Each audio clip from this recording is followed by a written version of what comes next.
Hello everyone, and welcome back to Gooey's Dungeon Dive, the podcast where I, Gooey, rank all the dungeons in the Zelda series, and we're on our way still through A Link to the Past.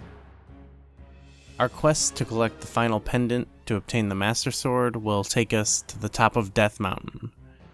On our way up to the top of the mountain, we'll explore a dark cave, and we meet yet another descendant of the Wise Men. We've met Saharasla, Agana, and now just this lost old man. He doesn't have a name or anything. But he tells us that his granddaughter is also one of the maidens who've been kidnapped by Aghanim. We help this man find his lost lantern and get out of the cave. And in return, he gives us the magical mirror, which feels like it's pulling us into another world. It tells you when you get it, which I love that description. He also tells us that we need to retrieve the Moon Pearl, which is also located in the Tower of Hera, which is where we're heading. So we put a name to it, which is kind of cool. So we soon find out why we've got this mirror and need this pearl, because at the top of Death Mountain, we discover a strange portal to another world, which transforms our shape into a pink rabbit. Though we are useless in this current form, unfortunately. Of course, though, we have the magic mirror, which feels like it is pulling us into another world, and we can use that to return back to our regular form in our regular world and do a little puzzle to get up higher and get to the Tower of Hera, which is a neat little puzzle. Of course, I've got another great quote from the Nintendo player guide from back in the day on the massive Tower of Hera. Standing 6 stories tall, the Tower of Hera dominated the mountain region. It was built in traditional Hyrulean style, with a brick facade, carved stone pillars, and elaborate marble tile. Because the stone and the marble were hand-quarried by Hyrulean miners, it took many years to finish the building. The entrance to the Tower of Hera led to the second floor, an interesting architectural feature which perhaps aided its inhabitants in defending the structure from attack.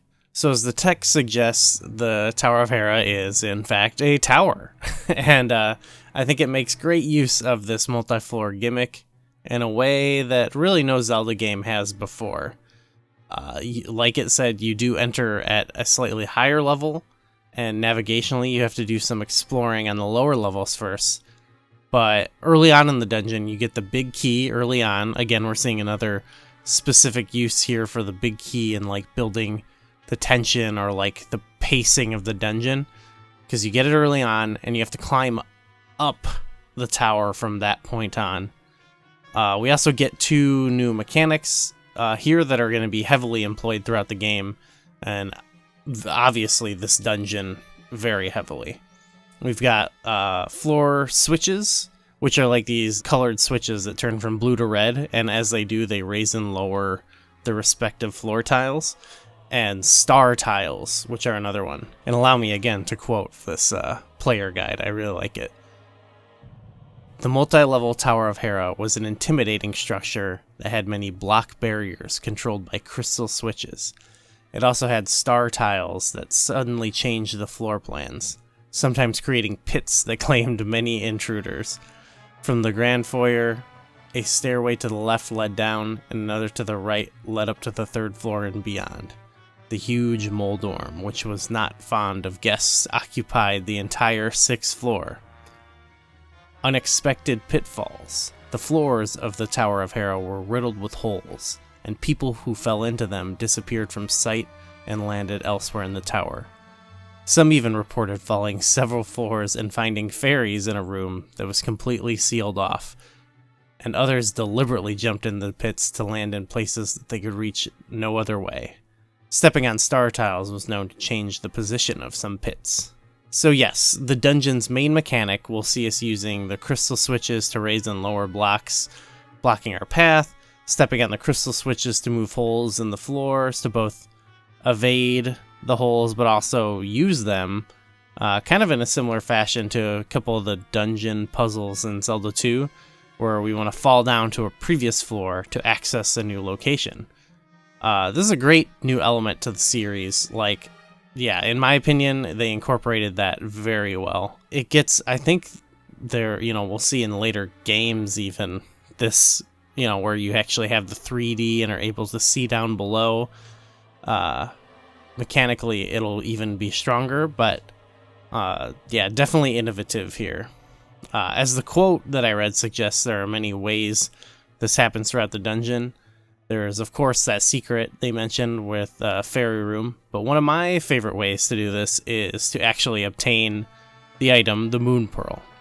There's a room where you can see a chest, and you need to obtain it on this floor, but the only way to actually get to it is to go to the floor above you, and you have to make sure, step on the star tile to get the hole in the right spot, and then, fall down in the proper spot to get it, which is really cool. I have seen people complain about the Moon Pearl, saying, you can miss it, and then you need to come back because you can be a bunny in the dark world, and it's like, oh, how can you miss the item? But I think it's presented pretty prominently in the room it's in. You had both in the last dungeon, a telepathic tile actually tells you, be sure to get all the items in a dungeon. And in this dungeon, there's, I think, 2 tiles, and one of them says, hey, by the way, you want to get the Moon Pearl. Don't leave this dungeon without the Moon Pearl. So, you can miss it, but between the tile and the old man telling you, and all, all the lore pointing, you have to, not be paying attention, I think, to realize, oh, I didn't get this thing that everyone is telling me about.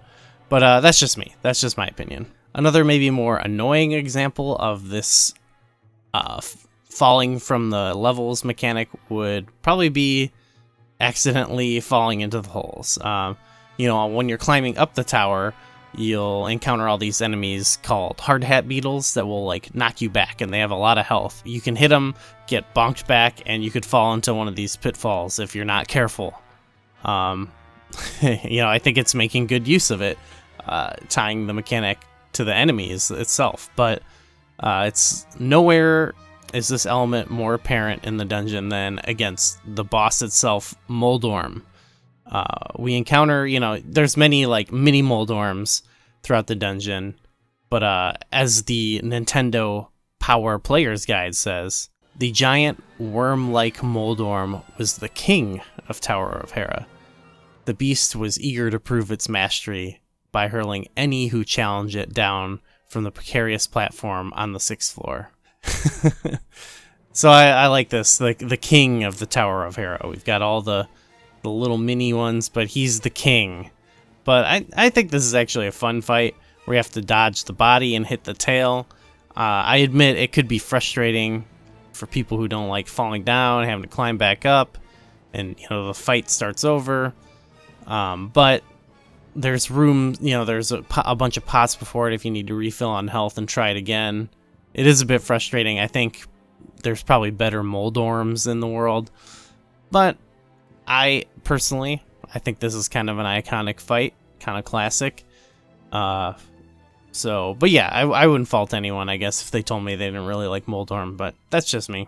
So, bringing up the ranking, looking at these first 3 dungeons, and I think we'll see this come back in Ocarina of Time, I suspect. But these first 3 dungeons kind of are great. Well, they present it like, hey, we're getting the Master Sword and going to the final boss next, right? But they have teased now this other world. So we're probably aware now that these are not the end. This is not the end of the game, maybe. Or there could be a big twist coming up. I don't know. But these 3, similar to the 3 we'll encounter later in Ocarina of Time, they feel like kind of these introductory dungeons to the game, where the navigation, it's never too complex, but they do hint at some of the different ways you will be exploring in all the dungeons, but they've also all introduced mechanics that are going to come back in later dungeons.